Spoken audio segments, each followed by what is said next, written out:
బావైనా బామర్దైనా రూల్సే rule for all. Anantapuram నగరంలో శ్రీకంఠం సర్కిల్కు దగ్గరగా మా బావకు ఒక హోటల్ ఉంది. ఆ హోటల్లో ఈరోజు విజిలెన్స్ వాళ్ళు, మున్సిపల్కి సంబంధించిన అధికారులు, ఫుడ్కు సంబంధించిన హెల్త్ అధికారులు వీళ్ళందరూ కూడా వచ్చారు. నిబంధనలు సరిగా పాటించలేదు. నాకు కాల్ చేశారు మా బావ. నేను బెంగళూరులో ఉన్నాను, ఎవరో వచ్చారంట, హాస్పిటల్కి రైడింగ్కి వచ్చారు. వెళ్ళాను. వంటగది శుభ్రంగా లేదు, ట్రేడ్ లైసెన్స్ లేదు, మున్సిపల్ ట్రేడ్ లైసెన్స్. తప్పు కదా. బావైనా బామర్దైనా నేనైనా నిబంధనల ప్రకారం నడుచుకుంటే బాగుంటుంది. నేను ఒకటే చెప్పాను వచ్చిన అధికారులకు, సార్ మీ రూల్స్ ఏమున్నాయో ఫాలో కాండి, ఫైన్ రాస్తాను. ఓకే రాయండి సార్ అన్నా. డబ్బులు ఆయన దగ్గర లేకపోతే నేను కట్టచ్చు. కానీ నేను ప్రశ్నించేవాడిని, మన దగ్గరే కరెక్ట్ లేకుండా నేను వాళ్ళకి రికమెండ్ చేస్తే అధికారులకు, రేపొద్దున ఇంకొక హోటల్ కావచ్చు, ఇంకొక హాస్పిటల్ కావచ్చు, ఇంకొక బేకరీ కావచ్చు, నేను ఏ విధంగా సపోర్ట్ చేయగలుగుతాను వాళ్ళని? తప్పు కదా ఇది. అందుకనే ఇక్కడ మీకు ఇది ఎందుకు చెప్తున్నానంటే, అనంతపూర్ మున్సిపల్ కార్పొరేషన్ ఇక్కడ ఈరోజు 5,000 రూపీస్ నేను ఇక్కడ ఫైన్ కట్టించాను.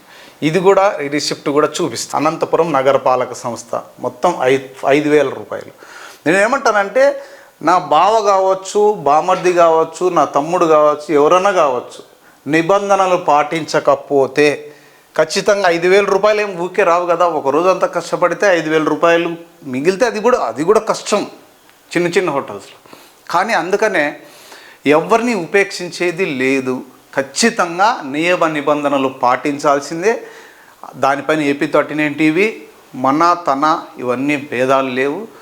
ఖచ్చితంగా ఇది చిన్న చిన్నవంటే అడ్జస్ట్, ఎందుకంటే అన్నీ కరెక్ట్గా చేయాలంటే వ్యవస్థలో అవ్వదు అది. అలాగే మన అనంతపురం గౌరవ ఎస్పీ గారు నిజంగా సెల్యూట్ సార్ మీకు.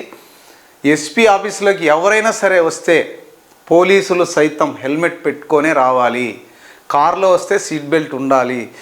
ఈ నియమ నిబంధనలు పెట్టినప్పటికీ ఫస్ట్ ఎక్కడి నుంచి వ్యవస్థ మారాలి? మన దగ్గర నుంచి మారాలి. రక్షించాల్సిన పోలీసులు మనమే చట్టం పాటించకపోతే, మనమే రూల్స్ పాటించకపోతే ఎలా అని ఎస్పీ గారు వాళ్ళందరికీ కూడా చెప్పారు.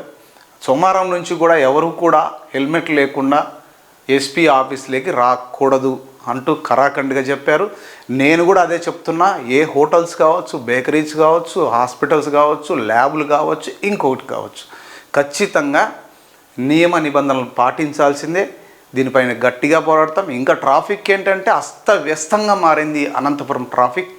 ముఖ్యంగా హాస్పిటల్స్ కోట్లు ఖర్చు పెట్టి హాస్పిటల్స్ కట్టినారు, కానీ మీ హాస్పిటల్లో మీ కారు లోపల పార్కింగ్ ప్లేస్లో పెట్టుకున్న రోడ్డు పైన పెడతారు ఏంటండి? ఇది ఎంత దౌర్భాగ్యం చెప్పండి. పోలీసులు వచ్చినప్పుడు వాళ్ళు ఎన్నిసార్లు అని చెప్తారు చెప్పండి. నిర్దాక్షిణ్యంగా ఈసారి మాత్రం డెఫినెట్గా మీ పార్కింగ్ ప్లేస్ ఉంటేనే మీ పార్కింగ్లో మీరు పెట్టుకోవాల్సిందే. ఏ హాస్పిటల్స్ వాళ్ళు అక్కడ పెట్టుకోవాల్సిందే. పార్కింగ్ లేదంటే అది మీకు సంబంధించిన వ్యవహారం. కానీ ఇలా అస్తవ్యస్తంగా మార్చడం ఎంతమాత్రం కరెక్ట్ అని నేను అడుగుతున్నా.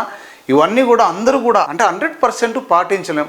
కొంచెమైనా కనీసం 50% అన్న కొంచెం రూల్స్ ఫాలో అయితే మనము బాగుంటాము, నెక్స్ట్ జనరేషన్ బాగుంటుంది, అందరూ బాగుంటామని చెప్పడానికే ఈ రిసిప్ట్ పెట్టి మీకు 5,000 రూపీస్ నేనే స్వయంగా కట్టినాను. నీతులు మాట్లాడేవాడు భవిష్యత్తులో ఎవరన్నా నన్ను క్వశ్చన్ చేయొచ్చు, నువ్వేం చేస్తున్నావు అని. ఎస్, నేను తప్పు చేసిన నన్ను కూడా చట్టానికి ఎవరు అతీతులు కాదు. నేను కూడా తప్పు చేస్తే డెఫినెట్గా శిక్షార్హున్నే అని చెప్పడానికి ఇది చూపిస్తున్నా.